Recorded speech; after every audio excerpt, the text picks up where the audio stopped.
Good morning, good afternoon, good evening, you lovely people. And in the words of Jim White, it's deadline day, and it's the most chaotic deadline day I can remember as a Spurs fan. We are bidding for absolutely everyone. We seem to be getting rejected by absolutely everyone. I don't know if Spurs are going to sign no one today or if we're going to go out there and sign 4 players. It is going crazy at Tottenham Hotspur, and we are here this morning to take you through the biggest and latest rumours and reports that are coming out. The first one I want to discuss, the big news this morning, a 70 million bid for Mark Guehi was put in by Tottenham Hotspur, but it has been rejected by Crystal Palace. The drama to do this bid on deadline day. Look, in all honesty, if we would have bid this at the beginning of the window, they probably would have accepted it, but it's so late now in the window for them to sell one of their most crucial players.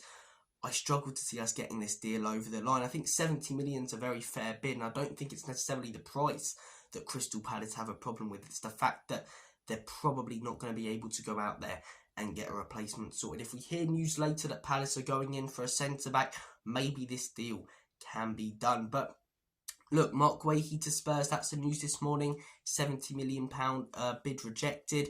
He's a defender who I'd really like at Spurs. It screams of Romero replacement, who could be potentially leaving in the summer for Real Madrid, unless they come in with a last-minute bid on deadline day. But I really like Guehi. I think he's got Premier League experience. I think he's performed on the biggest stage at the Euros, really stepped up. Will the High Line suit him? I'm not sure. But will Ange be here for much longer?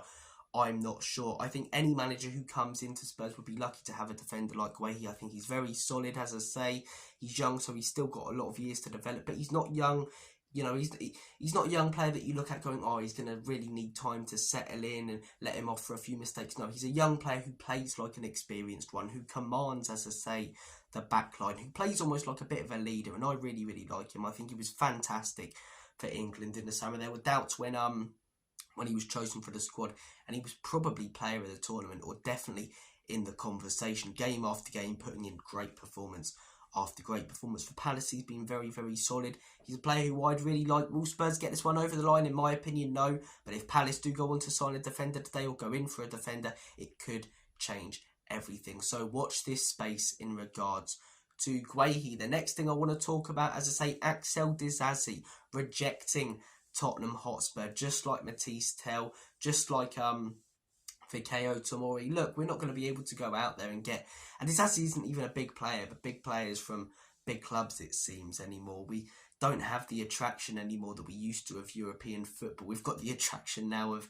relegation battle, which surely isn't that impressive to anyone who gets an offer from Tottenham Hotspur. But look, I'd much prefer someone like a Guehi to this guy. I'm not that fussed if we don't get this deal done.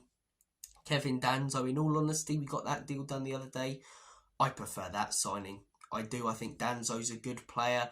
Do I think he'll be anything outstanding? No. Southampton fans had very mixed thoughts and opinions on him. Some absolutely loved him, some disliked him. But since leaving Southampton, to be fair, he stepped up his game. Another one during the Euros who was very good for Austria.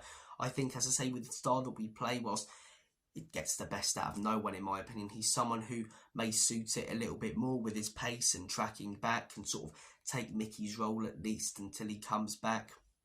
So I quite like that signing. I think that's a better signing than Disasi would be. And out of all the players we're missing out on, Tomori, a little bit gutting that we're missing out on him. Matisse Tell, a little bit gutting that we're missing out on him. Axel Disasi, as Partridge does.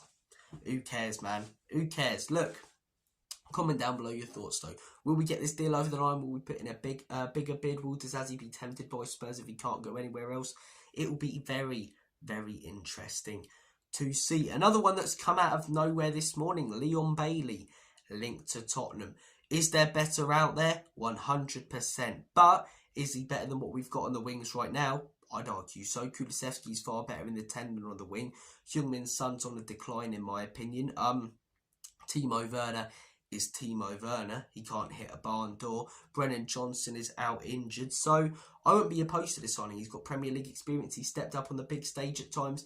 At times he can be selfish. Isn't the best winger, as I say, in the Premier League. And is it a statement signing? No. But is it a good signing, in my opinion? Yes, it would be. I think he's better than what we've got, and therefore improves our first team. Will we sign him though? Again, different conversation. It's such an unpredictable deadline day. We could go out there and sign 3 or 4 players today, or we could sign no one. So far this window, Kinski and Danzo coming in. Kinski, we're going to have to wait to see a bit more of him. He's giving it away a fair few times, also making a couple of good saves though. So mixed bag from him so far. And Danzo, we haven't seen anything of. So far, I'd rate this window, in all honesty, maybe a 4 or 5 out of 10. More business needs to be done. Hopefully we get some done today, and hopefully good business, and we don't end up signing just some 18-year-old who isn't going to join us until the summer. Mark Guehi, that would be a great signing if we could get that one over the line. So hopefully we put in another bid later. Palace can find a replacement, and we could get that one over the line. Look, take care, guys. Any big breaking news coming later today, check the channel out. I'll be sure to be reporting on it. Have a smashing day. And as always, Comedy Spurs, Enoch and Levy out.